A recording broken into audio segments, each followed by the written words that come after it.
So I'm in a good mood today. Sometimes I'm not. So we're back up and running with the final drive on that because the parts arrived. They're in my toolbox now because we got the Celtic Truck Show this weekend. So that's going to be interesting because everything is last minute for me because I'm built that way. Anyhow, so in a previous video, I was messing around with this. I said I did loads of stuff, but never really explained what I did. So, let's have a look.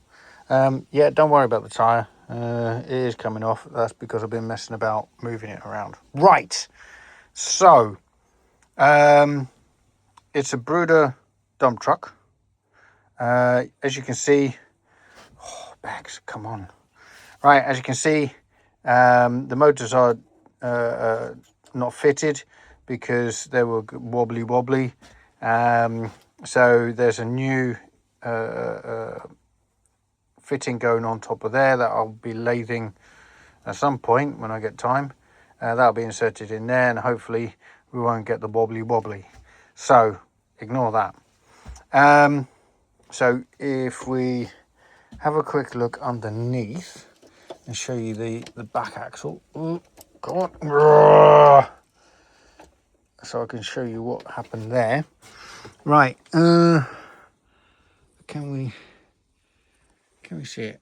Yeah. So you see the white block there, which if try and focus on that. Yeah, there we go. That I had to put in place. So what it does, come on. There. So we had to put a little lip in there. Right, let's try and refocus that because I'm doing it with the phone. Right, so there you can see a little lip going in a cavity on that. So I had to do that, but because I'm using plastic card, I made sure that it wouldn't break, disassemble itself, fall apart. Because the original tabs that were there had failed and the axle kept falling off. Right, let's put this back.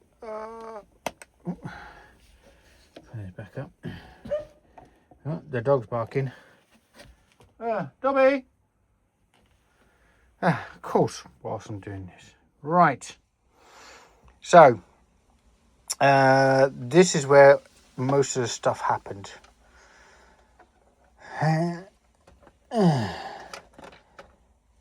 So,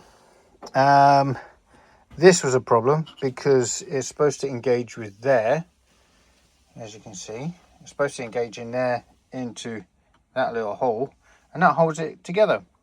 But it was never designed to be taken apart, so of course it just become weak, and because also the cab would come loose and whatnot and be a right pain, that would cause a problem. So I made this affair. It's solid and it's bolted on so I can take it off later on.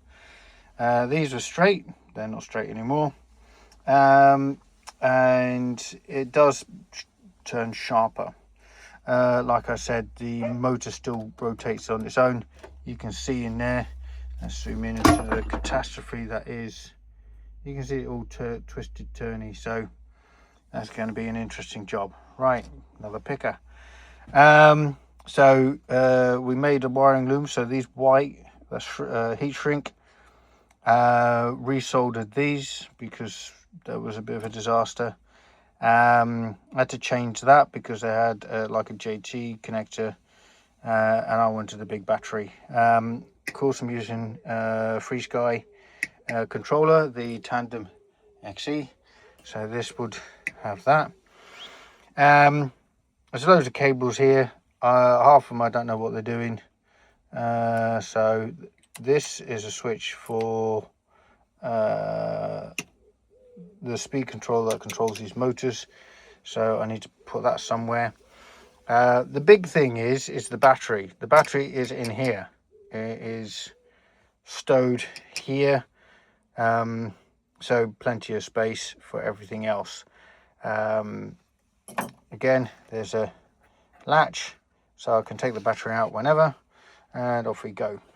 And that really is, for the time being, the crux of the modification of a Bruder model. There's still going to be plenty to do. I need to set up a magnet system so that comes off differently. Don't need to lock it in with tabs and whatnot. But yeah, so I'm quite pleased with it. It drives quite well. A lot better now that axle's working, because what was happening was, because those tabs went in, this would kind of like twist into there, and it would do all sorts of weird and wonderful. But also I need to sort out the motors, so all the motors will be coming out and then reseated and secured. I'm not going to glue them in. I'm going to try and put a grub screw in. So yeah, rock and roll. Anyhow, I hope you're having a good day like I am having today, and we'll see you again soon. You take care now. Bye.